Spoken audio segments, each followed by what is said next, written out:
Assalamualaikum warahmatullahi wabarakatuh. Selamat pagi dan salam sejahtera bagi kita semuanya. Bapak Ibu yang kami hormati, sebelum acara tutorial kita mulai, baiklah kita berdoa menurut agama serta kepercayaan kita masing-masing, agar apa yang kita sampaikan pada pagi hari ini dapat bernilai ibadah dan bernilai amal soleh. Berdoa mulai. Doa selesai. Terima kasih. Bapak Ibu saudara sekalian, ada 2 orang mahasiswa dari absen itu tidak hadir, maka untuk itu kami sampaikan pada ketua kelas untuk bisa menyampaikan hasil diskusi atau hasil pembelajaran kita, hasil tutorial kita pada pagi hari ini kepada mereka berdua untuk supaya tidak ketinggalan materi. Bapak hadirin, Bapak Ibu yang kami hormati, pada pagi hari ini kita akan membahas tentang teori Piaget dan penerapannya dalam pembelajaran IPA. Kenapa ini penting? Karena dalam pembelajaran di SD, dalam kita menjadi guru SD atau mengajar di SD, yang harus kita perhatikan adalah tahapan perkembangan psikologis anak, agar nantinya kita menyampaikan pembelajaran di SD itu tepat, memenuhi sasaran, tidak sembarang kita mengajar, menyampaikan pembelajaran di SD. Untuk itu Piaget itu membuat teori dalam tahapan-tahapan perkembangan mental anak. Lalu siapa Piaget ini? Piaget adalah Jean Piaget yang lahir di Swiss pada tahun 1896. Tepatnya di Newcastle di Swiss tahun 1896. Piaget adalah seorang yang cerdas, seorang yang pintar, seorang yang mempunyai rasa ingin tahu yang tinggi. Pada usia 11 tahun, dia sudah mampu menulis sebuah karya ilmiah tentang burung pipit albino. Dia menuliskan bagaimana ciri-ciri albino secara morfologi. Ternyata burung pipit albino itu tidak jauh berbeda dengan burung pipit pada umumnya. Nah, kemudian pada umur 15-18 tahun, Piaget juga menulis tentang perbedaan struktur moluska. Dan ternyata Piaget mampu membedakan struktur moluska yang hidup di darat dan moluska yang hidup di air. Moluska adalah hewan bertubuh lunak. Jadi dia bisa melihat struktur tubuh moluska yang hidup di darat dan struktur tubuh moluska yang hidup di air. Bapak Ibu yang kami hormati, kemudian dengan perkembangan lebih lanjut, Piaget beralih ke struktur mental, di mana dia menyampaikan bahwa struktur mental ini penting dalam proses penyesuaian diri dengan lingkungan. Maka muncullah teori Piaget tentang tahapan perkembangan mental. Ada 4 tahapan perkembangan mental anak. Itu ada tahap sensori motor, ada tahap preoperasional, tahap konkret operasional, dan tahap formal operasional. Lalu tahapan-tahapan ini gimana? Apa tahapan ini? Tahapan ini adalah tahapan sensori motor. Tahapan sensori motor mempunyai ciri, yaitu kecerdasan motorik dan kecerdasan simbolik. Tahapan 1 yaitu sensori motor, itu anak-anak yang berusia 0 sampai 2 tahun. Tahapan kecerdasan motor, kecerdasan motorik, itu adalah kecerdasan di mana dia sudah mampu menanggapi rangsangan atau menanggapi rangsangan yang diberikan sebelumnya. Contoh seperti ini, Bapak Ibu. Misalnya contohnya kecerdasan motorik adalah bayi. Bayi sebelumnya pernah mengenal payudara ibunya. Jadi bagaimana dia menanggapi rangsangan payudara ibunya? Jadi dia menanggapinya ketika payudara ibunya didekatkan, maka dia akan langsung menanggapinya dan bisa. Maka Bapak Ibu yang kami hormati, bayi akan memberikan reaksi yang sama pada benda yang lain. Jadi dia nggak tahu, kenal yang jelas pada benda yang di dekat bibirnya, maka dia akan memberikan tanggapan yang sama. Itu adalah kecerdasan motorik. Kemudian Bapak Ibu pada umur 1 tahun itu timbul kecerdasan simbolik. Contohnya misalnya pada umur 1 tahun anak diberikan benda yang menyolok. Setelah diperlihatkan benda yang menyolok, kemudian benda itu disimpan. Dan ternyata apa yang terjadi? Yang terjadi bahwa anak itu akan mencari. Kemudian pada umur itu juga, umur 0 sampai 2 tahun, anak cenderung imitasi, yaitu meniru, membiu, menirukan ucapan atau perilaku dari yang pernah mereka lihat.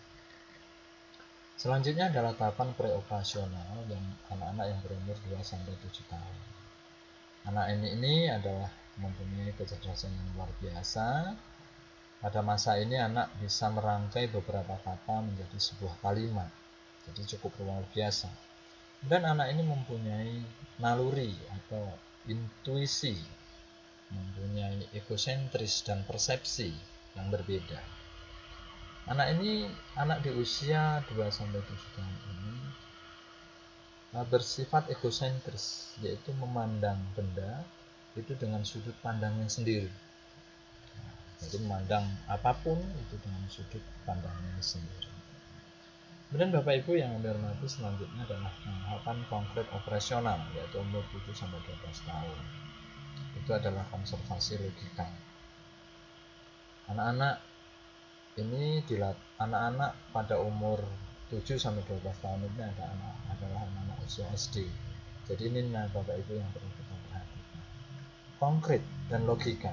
Jadi anak-anak di sini anak-anak yang hanya bisa melihat, percaya dengan hal-hal yang konkret, yang bisa masuk akal. Abstrak dia nggak bisa. Jadi makanya Bapak Ibu calon guru-guru SD ini ketika mempersiapkan pembelajaran, jangan lupa dengan tahapan anak bahwa tahapan konkret operasional, di mana anak membutuhkan hal-hal yang nyata yang bersifat logika. Jadi kalau kita mau melakukan pembelajaran, jangan lupa dengan menggunakan media-media yang nyata. Kalau tidak bisa kita menghadirkan bendanya, bisa kita dengan gambar atau bahkan dengan video. Dan tahap selanjutnya adalah formal operasional. Formal operasional adalah anak-anak yang berusia 7 sampai 15 tahun yang bisa pemikirannya adalah pemikiran proporsional.